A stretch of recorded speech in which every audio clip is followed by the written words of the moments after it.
All right, so we have addressed the diaphragm, the hip flexors, and the glutes. We're gonna move right down to our sacrum. This little triangular piece right here at the base of our spine, it's still part of our spine. I'm gonna take my fist right there at the base, and I'm just gonna rub right along that edge of that bone. Now, when I do that, I don't feel much. Me personally, I don't feel much, and that's okay.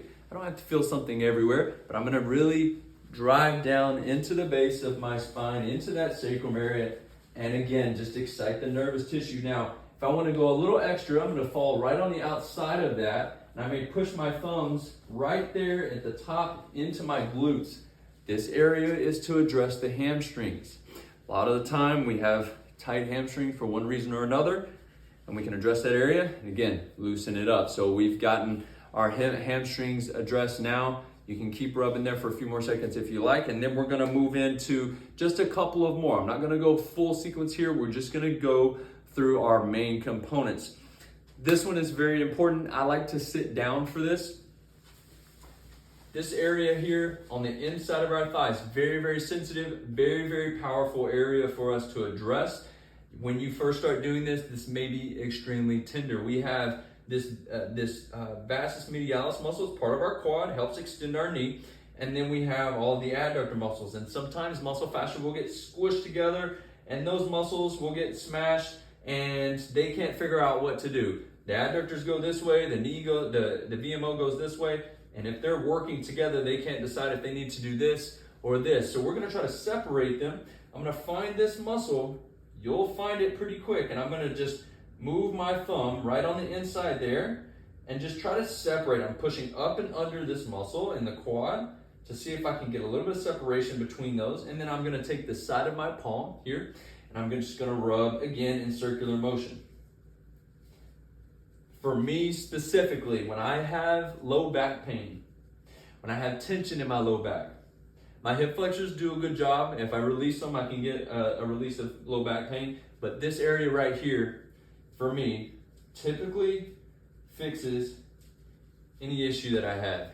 Then we'll go to the other side.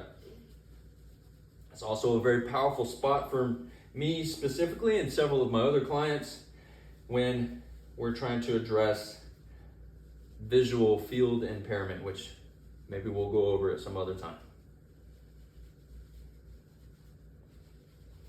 Good, just all in there. Very, very sensitive areas, can be very, very tender. But that's okay. It's okay to hurt. It's okay to find a little bit of pain. You're not going to die from it. You're actually training your body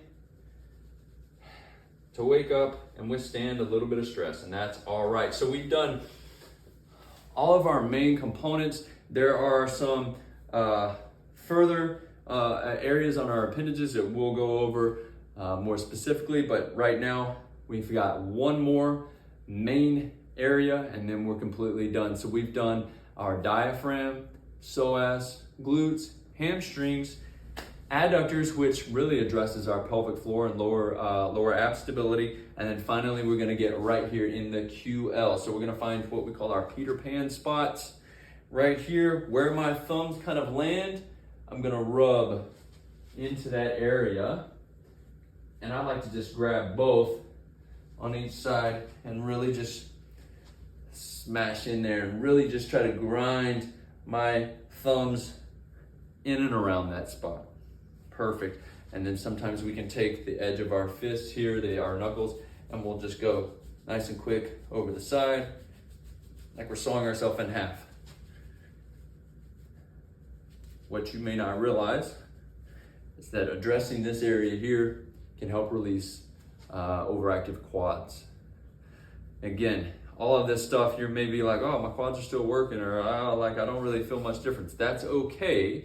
I can guarantee you, as you continue to do this, you'll recognize that the power in doing this, you'll recognize that there is benefit at minimum. If we can address zone 1 here, we'll be able to breathe better, and we'll recognize that. I hope this is helpful. We will continue this in person or online as we go through some of the extremities and getting some of those more specific areas around the shoulders and ankles.